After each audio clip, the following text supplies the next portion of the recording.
Hello guys, good afternoon. Ngayon it's October 3, 2020. Ngayon is punta tayo sa garden, maglagay sa greenhouse at saka kunin natin yung beetroot. There guys. Hindi ka sasama. Ayan si Lucky. So guys, andito na tayo sa garden. Ipakita ko kung ano yung gawa ko kayo ng umaga bago ako kumain at pumasok sa bahay. Kasi umambon nga, akala ko is uulan. So ito siya guys. Yan yung ginawa ko na. Ayan. So ito rin yung dalawang natira na hindi ko pa nagawa guys. Ayan siya. Maganda sana kapag meron tayong raised bed na medyo malaki na same size. Ayan, yan yun yung size niya. Tapos maganda sana. Pero wala tayo. Kaya yun na lang ang ginawa ko. Ito, ginanyan ko siya. At least okay siya. Kasi may zipper siya dito. Yan yung parang bintana niya. 3 bintana. Ayan. So, pwede ko siyang buksan. Ayan. Kung magtanim or ready to harvest, dito lang siya. Ayan. So, may dalawa tayong natira. Ito din yung gagawin natin sa ngayon. Pero bago natin yung gawin is kunin natin yung sili tapos yung beetroot. Yan.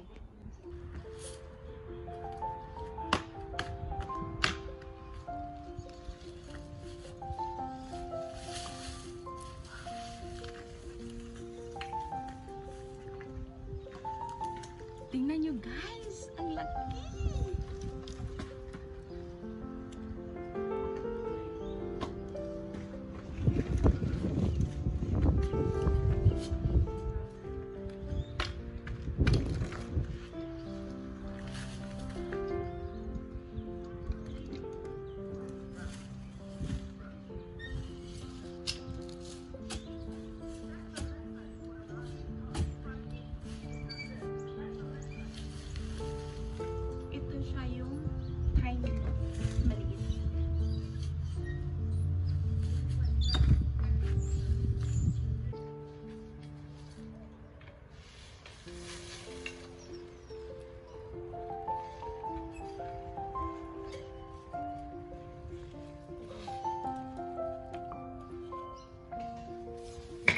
So yan siya guys, yung ating beetroot.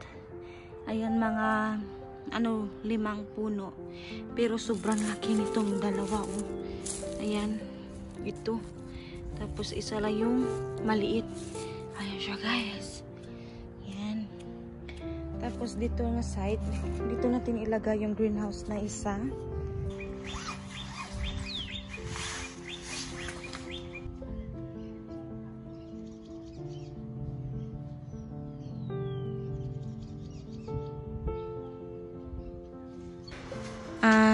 Itatali ko muna siya guys. Ayan, bago ko simulan. Ayan, yung dulo.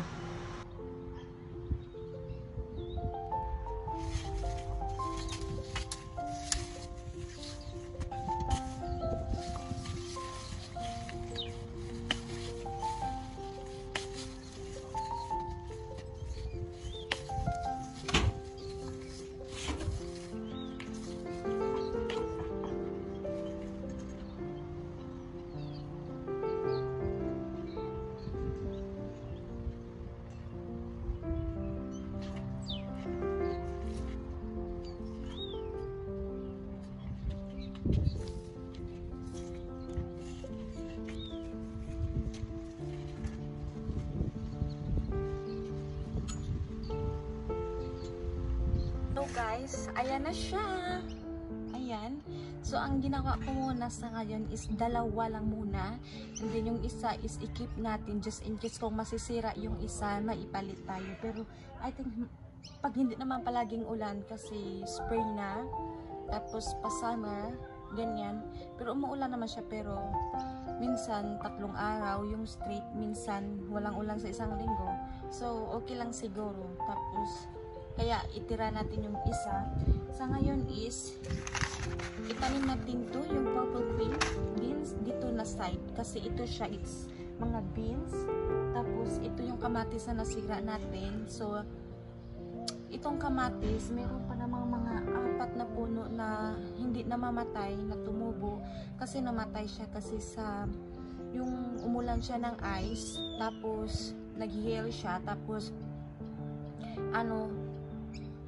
uminit siya ng mainit na sobrang init, kaya namatay siya sa lamig at saka init. Ayan, so itatanim natin dito is, pabayaan muna natin yung kamatis, tapos itatanim natin dito is yung mga hindi kagaanong matangkad na mga gulay ang ilalagay natin.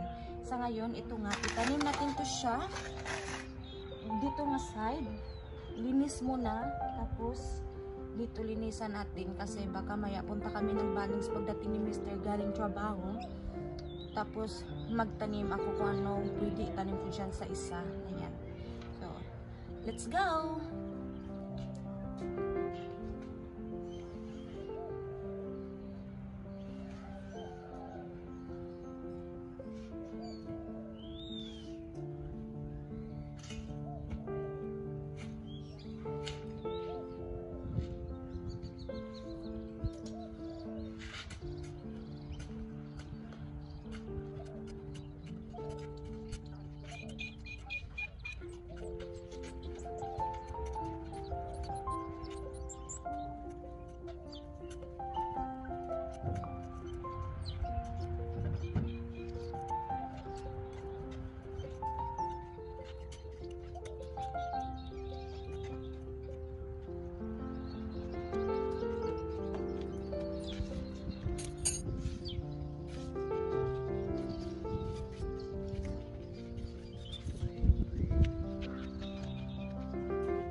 Guys, bago tayo magtanim, meron pala ako dito ng kabayo or baka, pupo. Tapos mix ko na siya ng potting mix. So ilagay ko muna siya doon bago tayo magtanim.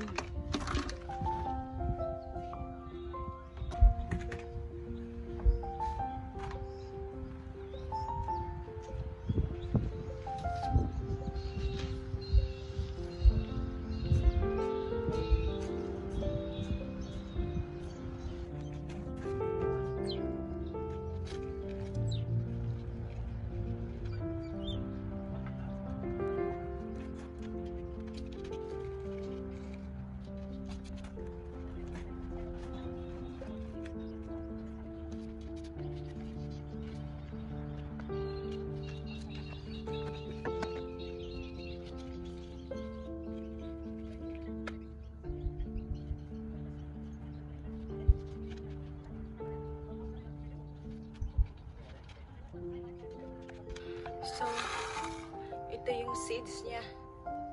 Ayan.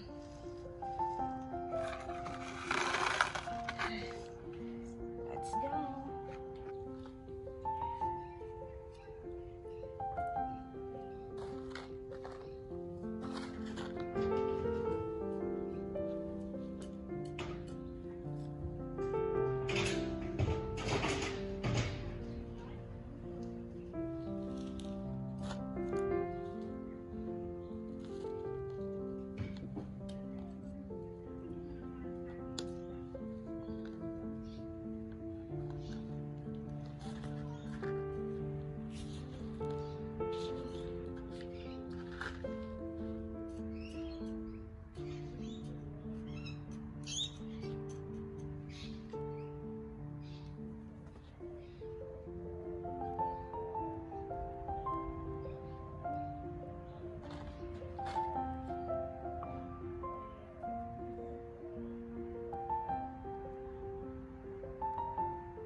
Tapos na tayo tanim ng beans.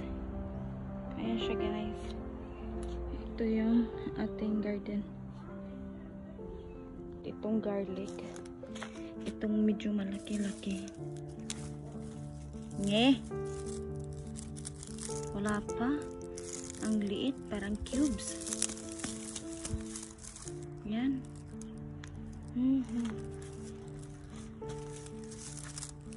Tingnan natin yung spinach. Yung spinach guys is nakuhaan ko na to ng isang beses.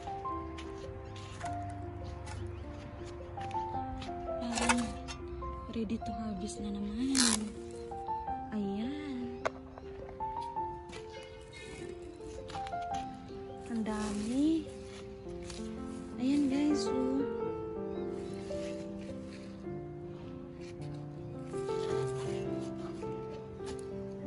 Yung ating spinach. At saka yung cauliflower. Wala pa. Wala pa siya guys. Ayan. So guys, ito yung gawa ko ngayon. Ayan. Ayan yung gawa ko. Yan yung ating garden.